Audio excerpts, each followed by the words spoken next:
Well, hello and welcome to all of our viewers around the world. I'm Fiona Lang-Sharp, IBCLC Director of Communications and MC here at Gold Learning.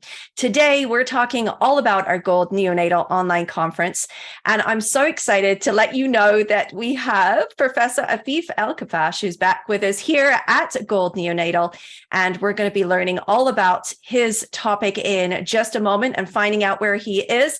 In the meantime, I do want to let you know that this conference is right around the corner, opening up on May 30th. So very excited to tell you that we have an opening keynote that is free and open access. So don't forget to join us for all of those things. They're completely complimentary. You can come in, log in, share with your colleagues, and get some education from around the world and meet some incredible presenters, just like Afif here today. Now, Afif, welcome back. It's so good to have you here again at Gold. I'm glad that you've been able to take some time out of your busy schedule. But for all the folks listening in again, why don't you go ahead, reintroduce yourself, let folks know where you are in the world and what have you been up to these days? Well, thank you, Fiona, for inviting me back. I had a really good time last year, and I suppose it's a good sign that you've asked me to come back. So my Absolutely. my talk must have gone well. So my name's Afif. I'm a neonatologist and an IBCLC. I work at the Rotunda Hospital in Dublin. It is the oldest maternity hospital in the world, and some people say in Europe as well. Yeah, we've over 9,000 deliveries a year, so we're very busy. I mainly work in the intensive care unit, and but I also do a lot of work on the postnatal ward as well. Here in Ireland, neonatologist sort of scope of practice is a bit wider than that in North America. So we do deal with healthy babies, term deliveries, and I do some of my IBCLC work on the wards and in clinic as well. So yeah, it's a big variety. Yeah. Oh, that sounds like fun. It probably keeps you balanced a little bit. I know it's fairly intensive in the neonatal units, lots going on, and sometimes it can be quite distressing, for families and babies alike, right? You're always running to the next thing until they get discharged. So, but you have worked all across the world. I feel, well, I know you were in Canada, which is where I'm right now. Yes. Tell me a little bit about how that all came about, because not only did you train here, but you worked here too, correct? That's right. Yeah, I moved to Toronto in 2009 to finish my neonatal training. So I did a fellowship in sick kids in Toronto, Mount Sinai, and Sunnybrook Hospital. And then 18 months after that, I actually came on staff there for another 18 months before returning to Ireland. So it was a great experience. I absolutely loved it. We were debating back and forth whether to stay or come back, but the draw to come back home was a bit too strong. So yeah, we ended up coming back here. So well, that's wonderful. Well, good experience. Yeah. That's wonderful. Yeah, having that experience is definitely gives you a different perspective, when you're working. But I find that, over the years with neonatology, it used to be that it was quite, I would say, siloed in some respects. It seemed like there wasn't a lot of communication overall, but now in the last sort of 5 and 10 years, we're really started to see it explode. I love how there's a lot of collaboration between different neonatologists around the world and units. That's pretty exciting, Afif. You've probably seen some changes in your time too, as the world has kind of got smaller in some respects, and you get an opportunity to change, challenge yourself further. What have you been able to do in your research, or, how do you expand out your knowledge internationally now? Yeah, so one of my big areas of research is neonatal hemodynamics. So we look at heart function in preterm babies, how that develops over the first few weeks and beyond, and, the challenges experienced by preterm babies. And, we have done a lot of that research here locally, and as you said, in isolation initially, but over the years, traveling to meetings and things like that, I ended up forming really great collaborations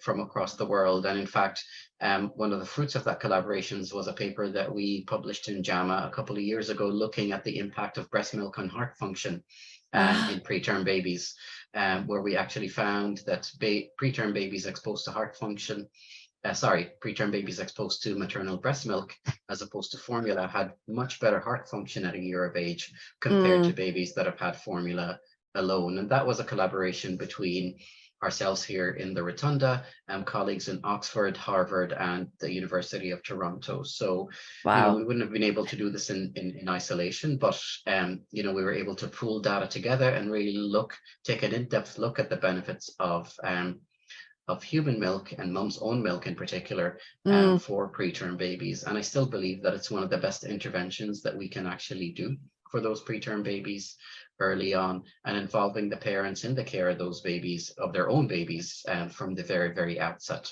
can only improve outcomes. Yeah, I absolutely, of course, I completely biased for all the folks listening in. They probably know I'm an IBCLC as well. I'm very passionate about making sure that human milk is for human babies, and making sure that we get access as often as we can. Your presentation with us at this time during our live neonatal conference is Mother's Own Milk versus Donor Human Milk in the NICU, Practical Recommendations for Individualized Care. So this is something too that I feel, we were talking a little bit off camera about just some of the struggles of trying to get as much, human milk into the neonatal unit. Sometimes, Yes. sometimes actually, when I think about it now, we have families who have to fly into neonatal units. Sometimes they have to fly out again and go back and take care of their families. So getting human milk to those babies, we are somewhat reliant sometimes on donor milk. So this must be really interesting to you when you have access to donor milk, and what the care looks like and how it changes the dynamics of even growth and well-being. So are you going to be sharing some exciting things with us, Afif? Yeah, and I had to take a deep dive into the topic actually to prepare for this talk, because we're one of the lucky units that we have access to donor milk for babies that are born preterm up to a certain age. And Right. we very rarely have to use formula in Mm. babies that are below 30 weeks gestation. Wow. Our predominant aim is to provide them with their mother's own milk. So Right. we are working on increasing our local support for mothers to be able to produce enough milk for the babies. However, that's not always the case for a variety of reasons.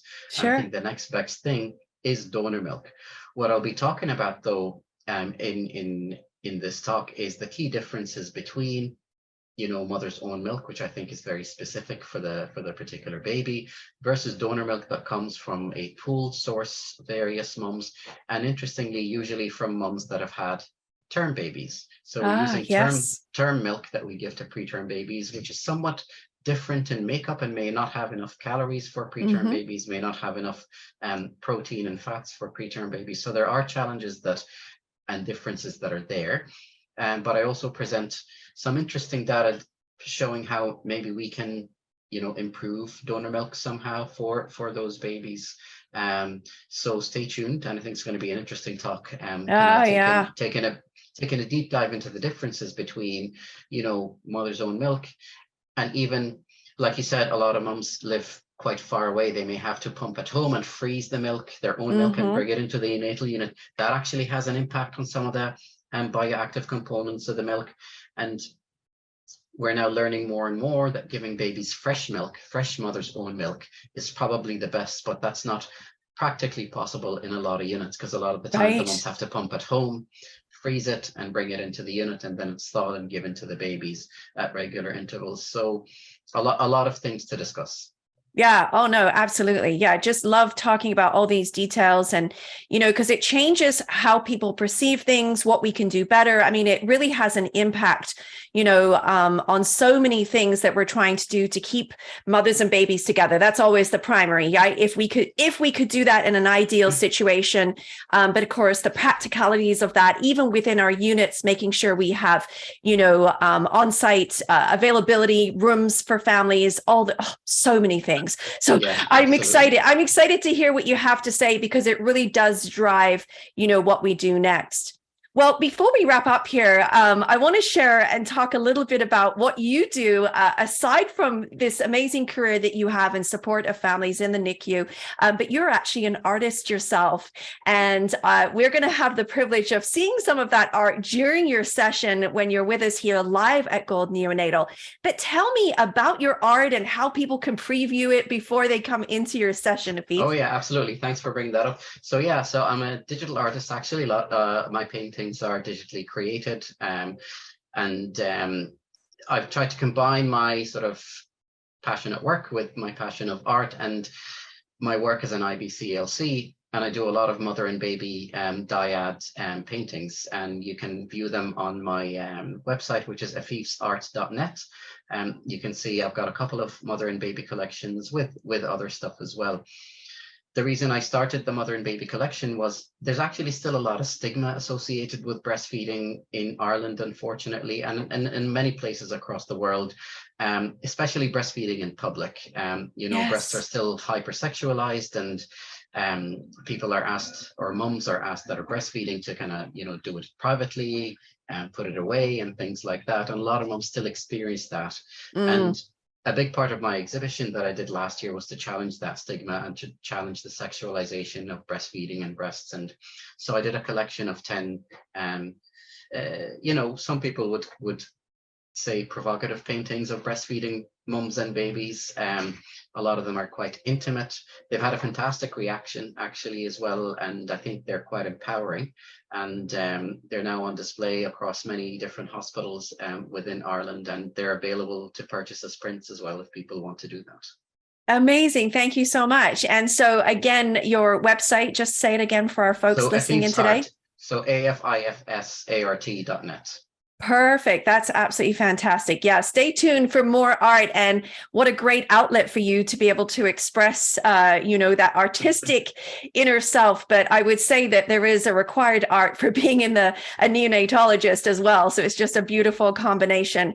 Well, we love what you're doing. It is great to hear that you're also an IBCLC. I think it's a fantastic combination, really needed. And I hope that many folks are inspired by yourself, to really get educated in that area, because it's necessary, for those preterm and full-term infants, of course, around the world. So, Afif, thank you so much again for joining me here today. It's been fabulous chatting with you.